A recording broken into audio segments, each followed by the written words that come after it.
Imagine waking up one morning to find out that your electricity bill is about to change forever. Not just a small adjustment, but a complete transformation of how power works in your country. That's exactly what's happening in Jamaica right now, and the stakes couldn't be higher. On July 1st, 2025, the Jamaican government dropped a bombshell announcement that sent shockwaves through the entire nation. They officially notified the Jamaica Public Service Company, better known as JPS, that when their license expires on July 8, 2027, it will not be renewed under the current terms. This single decision has opened up a Pandora's box of possibilities, each one more complex and expensive than the last. The question everyone is asking isn't just what happens next, but whether Jamaica can actually afford to fix its electricity crisis. But before we dive deeper into this financial maze, make sure you hit that subscribe button right now so we can reach our goal of 5,000 subscribers. Your support helps us bring you more in-depth analysis like this. Now, let's unpack why this decision could cost Jamaica billions of dollars and whether the country has the money to pull it off. To understand why this is such a massive deal, you need to know just how expensive electricity is in Jamaica. Right now, Jamaican households are paying approximately 35 cents per kilowatt hour. Let me put that into perspective for you. In the United States, the average is around 16 cents per kilowatt hour. In the United Kingdom, it's about 28 cents. Even in expensive European markets, Jamaica's rates are considered shockingly high. In fact, Jamaica ranks in the top 20 countries globally with the highest electricity costs. This means that a simple appliance like a small refrigerator, which uses about 2.5 kilowatt hours per day, costs Jamaican families significantly more to run than it would cost families in most other countries. When you scale this up across an entire household with lights, fans, air conditioning units, computers, and all the other necessities of modern life, you're looking at electricity bills that consume a massive chunk of the average family's income. And here's where it gets even more concerning. JPS currently controls a staggering 97% of Jamaica's power supply. They serve over 700,000 customers across the island, which means almost every single person in Jamaica depends on this one company for their electricity. This isn't just a big company with significant market share. This is a complete monopoly in every sense of the word. When one company controls 97% of an essential service like electricity, they essentially control the economic lifeline of the entire nation. Families can't choose a cheaper provider. Businesses can't shop around for better rates. Everyone is locked into whatever JPS decides to charge, and there's absolutely nothing they can do about it. So how did Jamaica end up in this situation? How did one company gain such absolute control over the nation's power? The story actually goes back much further than you might think, and it's filled with mergers, acquisitions, government decisions, and a series of events that led to the monopoly we see today. Jamaica was actually one of the earliest adopters of electricity in the entire world. In 1892, just 13 years after Thomas Edison perfected the light bulb, the Jamaica Electric Light Company began supplying power from a small coal burning plant on Gold Street in Kingston. Think about that for a moment. While most of the world was still using candles and gas lamps, Jamaica was already embracing electric power. Back in those early days, Jamaica actually had several different power companies competing against each other for customers. This competition was healthy for consumers because companies had to offer good service and reasonable prices to attract and keep customers. But then something changed. In 1923, these various competing companies started merging together. One by one, they combined their operations, pooled their resources, and slowly eliminated the competition that had kept prices in check. After several rounds of mergers, they eventually became the Jamaica Public Service Company. At this point, they had around 39-28 customers, but the company's leadership had bigger ambitions. They didn't just want to be a major player in Jamaica's electricity market. They wanted to own it entirely. So they embarked on an aggressive expansion strategy. They would identify competitors, buy them out, and merge their operations into JPS. Then they would repeat the process. Buy and merge, over and over again. This continued relentlessly until 1945, when JPS had successfully eliminated virtually all competition and became Jamaica's dominant power company. But here's where the story takes an interesting turn. In 1966, the Jamaican government made it official.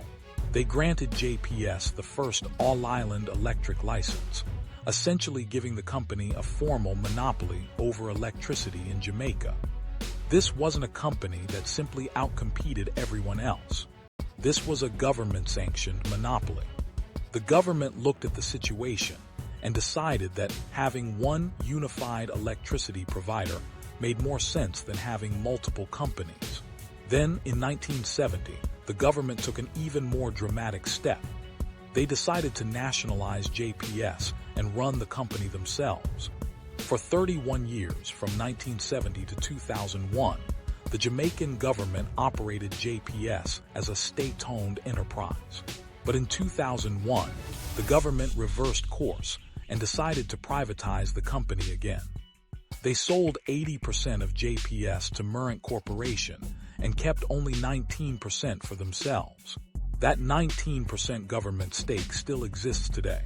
Since then, JPS has changed hands twice more. In 2007, Japan's Marubeni Corporation bought out Merrant and took control of the company. Then in 2011, Korea East-West Power joined Marubeni as co-owners, creating the current ownership structure. Today, 40% of JPS is owned by Marubeni.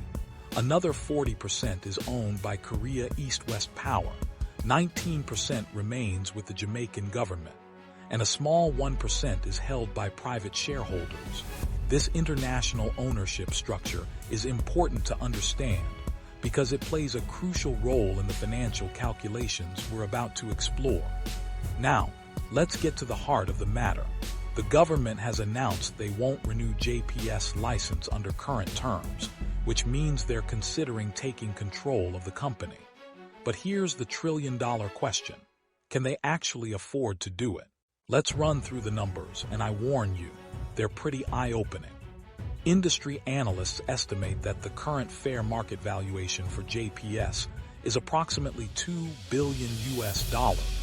That's the price tag for the entire company. However, since the government already owns 19% of the company, they would only need to buy out the remaining 81% from the other shareholders. That brings the actual purchase price down to $1.6 billion. Now, $1.6 billion might not sound completely impossible until you compare it to Jamaica's overall financial situation. Jamaica's yearly budget is 1.3 trillion Jamaican dollars, which converts to about $8.4 billion. This means that purchasing JPS would require the government to spend 19% of its entire annual budget. Almost one-fifth of all the money the government has to work with for an entire year would go toward buying this one company. But it gets worse. Jamaica currently allocates 37% of its budget toward servicing existing debt payments. That's money that's already committed and can't be redirected. So if we subtract both the 19% needed for JPS and the 37% already going to debt, we're left with only 44% of the budget, or about $3.7 billion for everything else. That means literally less than half of Jamaica's entire budget would be available for education, healthcare, infrastructure, social programs, public safety, and all the other essential services that keep a country running. This is where the real dilemma begins. The government clearly can't just write a check for $1.6 billion without causing severe financial strain. So where could they possibly get this money? There are several options, and each one comes with its own set of serious complications. Let's examine them one by one. Option 1. Borrowing from international lenders. the government could approach the International Monetary Fund and request a loan for this major acquisition. The IMF has a long history of providing financial assistance to countries for large infrastructure projects and economic reforms. China also offers another potential source of financing. In recent years, China has become a major lender to developing nations, often providing funds for infrastructure projects through their Belt and Road Initiative. Middle Eastern countries, particularly those with large sovereign wealth funds, might also be willing to provide the necessary funding. These nations have been increasingly investing in international infrastructure and energy projects. But here's the massive problem with this approach. Jamaica has spent years, decades even, working incredibly hard to reduce its national debt. The country has made painful sacrifices and implemented strict fiscal discipline to bring debt levels down. Taking on $1.6 billion in new debt would instantly reverse years of that hard-won progress.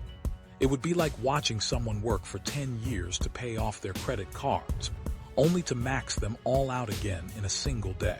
The Jamaican public would not be happy about this option. After enduring years of austerity measures and budget cuts to reduce the national debt, telling them the government is about to borrow another $1.6 billion would likely trigger massive public backlash.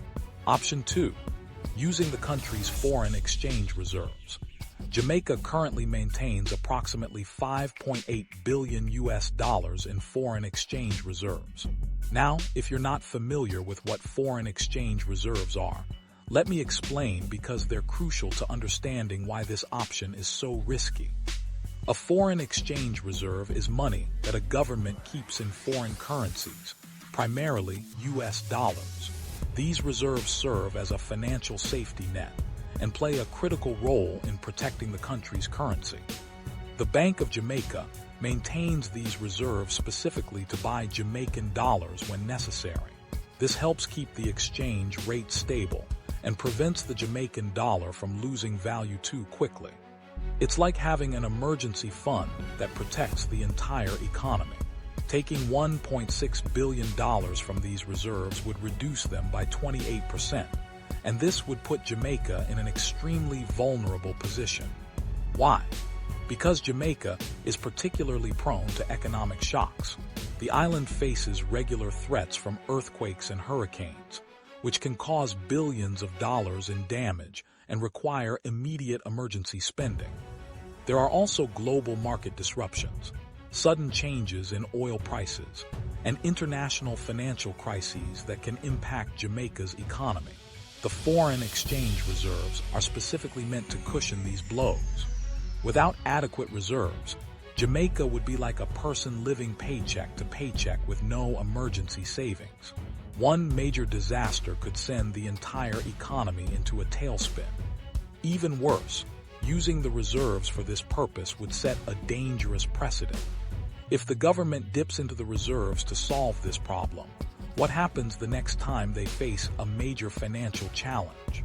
It could develop into a bad habit of treating the reserves as a piggy bank instead of the emergency fund it's meant to be. For these reasons, most financial experts would immediately rule out this option. Option 3.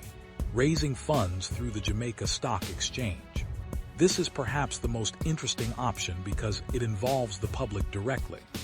In this scenario, the government would conduct what's called an initial public offering, or IPO, of JPS shares. Essentially, they would allow Jamaican citizens and investors to buy ownership stakes in the company through the stock market. This would accomplish two things simultaneously. First, it would raise the $1.6 billion needed to buy out the current foreign shareholders. Second, it would give ordinary Jamaicans a chance to own part of the company that provides their electricity. There's something appealing about this approach. Instead of the company being owned by foreign corporations or controlled entirely by the government, it would become a nationally owned company with thousands of Jamaican shareholders. Every citizen who bought shares would have a stake in the company's success. They would receive dividends when the company makes profits, and they would have voting rights on major company decisions. This model has worked in other countries where utilities have been successfully turned into publicly traded companies. However, there are challenges with this approach too. Would enough Jamaicans have the financial resources to buy shares? Would international investors be interested in participating? How would the company be managed with thousands of shareholders instead of a few major owners? These are complex questions that would need careful answers. But here's the thing that makes all of these financial options even more complicated. We haven't yet answered perhaps the most important question of all. Who would actually run JPS if the government takes control? This is absolutely critical because the answer to this question could determine whether any of these expensive options are even worth pursuing. Many Jamaicans are deeply skeptical about the government's ability to run the company efficiently. They fear that government management could lead to even worse service, more corruption, higher costs, and a complete breakdown of the electricity system. There's historical precedent for this concern. Remember, the government ran JPS from 1970 to 2001, and the experience was mixed at best. By 2001, the government decided privatization was the better option, which is why they sold it off in the first place. So the fear of government mismanagement isn't just paranoia. It's based on actual experience. However, and this is crucial, the government doesn't necessarily have to take over the day-to-day operations of JPS.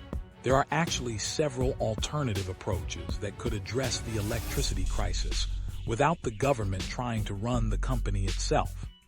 Let's explore these alternatives, because they might offer better solutions than a full government takeover. Alternative 1. Renegotiating the current license. Instead of buying out the company entirely, the government could simply renegotiate the terms of JPS operating license. When it comes up for renewal in 2027, the new license conditions might include strict pricing caps that limit how much JPS can charge customers. They could mandate minimum service standards that the company must meet or face penalties. They could require mandatory infrastructure investments to improve the reliability and efficiency of the power grid. They could demand that JPS invest more heavily in renewable energy sources like solar and wind power. The major advantage of this approach is that it would cost the government almost nothing. JPS would stay in place, but under much tighter rules and stronger government oversight. The company would maintain the expertise and operational efficiency that comes with private sector management, but the government would have much more control over prices and service quality. The downside, however, is significant. JPS would still be in control of everything. The fundamental monopoly structure wouldn't change. And after years of frustration with high electricity prices, many Jamaicans would likely see this as the government caving to corporate interests instead of truly solving the problem. Public backlash could be severe if people feel that nothing has really changed except some minor adjustments to the rules. Alternative 2. Breaking JPS into multiple smaller companies. This is a much more radical approach, but it's been successfully implemented in other countries facing similar monopoly problems. The idea is to break JPS apart into several smaller, independent companies that would compete against each other. Customers would then have the power to switch between providers if they're unhappy with their current company's prices or service. This model creates real competition in the electricity market. Companies would actually have to earn your business by offering better service, lower prices, more reliable power, or superior customer support. If your current provider is charging too much or providing poor service, you could simply switch to a competitor. This competitive pressure would naturally drive down prices and improve service quality, because companies would be fighting to attract and keep customers. However, electricity isn't like choosing a cell phone plan or picking a streaming service. The infrastructure challenges are enormous. You can't just duplicate the entire electrical grid for multiple companies. Power lines, transformers, substations, and distribution networks are incredibly expensive to build and maintain. Creating true competition might require building parallel infrastructure, which could cost billions of dollars. There's also the risk of creating confusion among customers, uneven service quality across different regions, and the very real possibility that some areas, especially rural communities, could be left behind. Smaller, less profitable rural areas might not attract any companies at all, leaving those residents without adequate electricity service. This is a common problem when utilities are broken up in countries without proper regulatory frameworks to ensure universal service. Alternative 3. Allowing another company to completely take over JPS operations. Instead of the government running JPS or keeping the current owners, they could put the company out for bid and allow a different company to take over operations entirely. This could bring fresh leadership, new management systems, modern technology, and potentially better customer service. A new company might have experience running utilities more efficiently in other countries. They might bring innovative approaches to renewable energy integration, smart grid technology, and customer service improvements. This option keeps private sector efficiency while potentially solving the problems that have made JPS so unpopular. The challenge here is finding a company willing to take over operations under terms that would satisfy both the government's desire for lower prices and the company's need to make a reasonable profit. Any new operator would want assurances that they could run the company profitably. They'd want guarantees about their ability to raise prices when costs increase. They'd want protection from excessive government interference. Balancing all these competing interests while ensuring that Jamaican consumers actually see improvements would require incredibly skillful negotiation. So where does all this leave Jamaica? The country is standing at a critical crossroads with no easy answers. On July 8, 2027, when JPS current license expires, something has to happen. The status quo cannot continue. The government has made that clear by officially notifying JPS that the current terms won't be renewed. But the path forward is filled with uncertainty.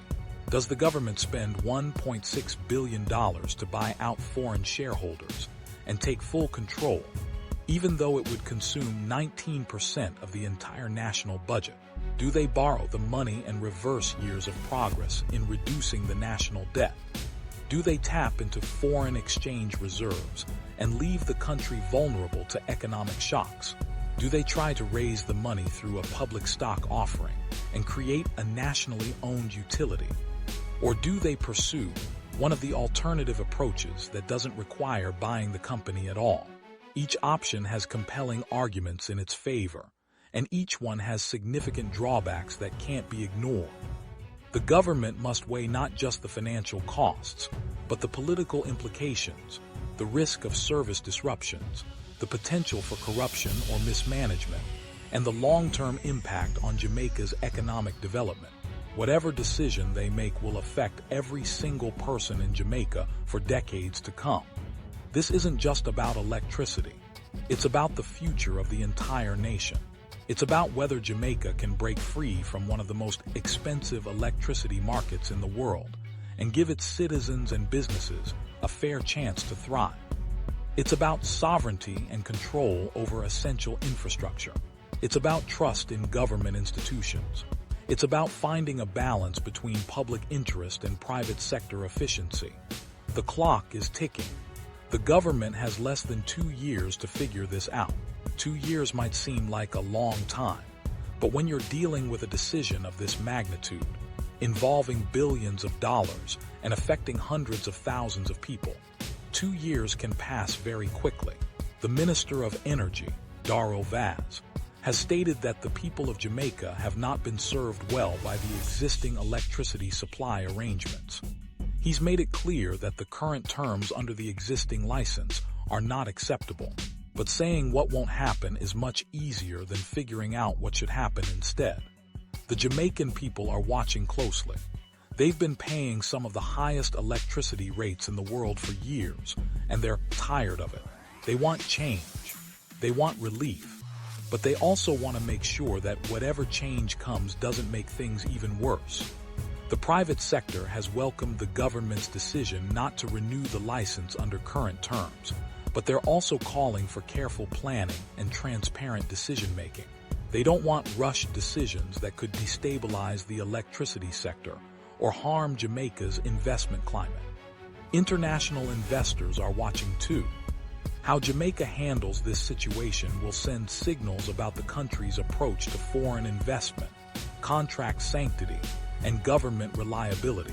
JPS leadership has expressed grave concern about the uncertainty. The company's CEO, Hugh Grant, has assured customers that JPS remains committed to delivering safe, reliable, and cost-effective electricity service. But there's obvious anxiety about what comes next. Employees are worried about their jobs. Shareholders are concerned about their investments. And everyone is wondering whether Jamaica has the financial capacity and institutional capability to manage this transition successfully. What's certain is that Jamaica cannot afford to maintain the status quo. With electricity rates among the highest in the world, economic development is being strangled. Businesses face operating costs that make it difficult to compete internationally. Families struggle to afford basic necessities. The country's competitiveness and quality of life are directly impacted by this crisis. Something must change. The question isn't whether change is needed. Everyone agrees it is. The question is what form that change should take and whether Jamaica can afford to implement it.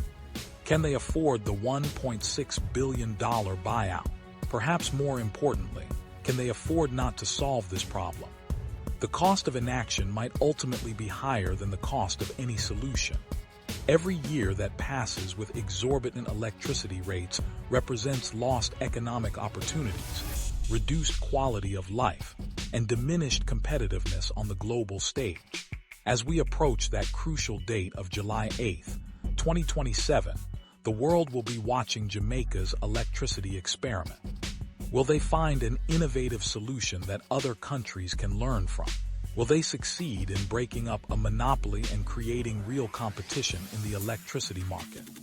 Or will they struggle with the immense financial and operational challenges of transforming their entire electricity sector? The next 2 years will determine not just who controls Jamaica's electricity, but what kind of future the country will have. For now, one thing is absolutely clear. Jamaica stands at a defining moment in its history, and the decisions made about JPS will echo through generations to come.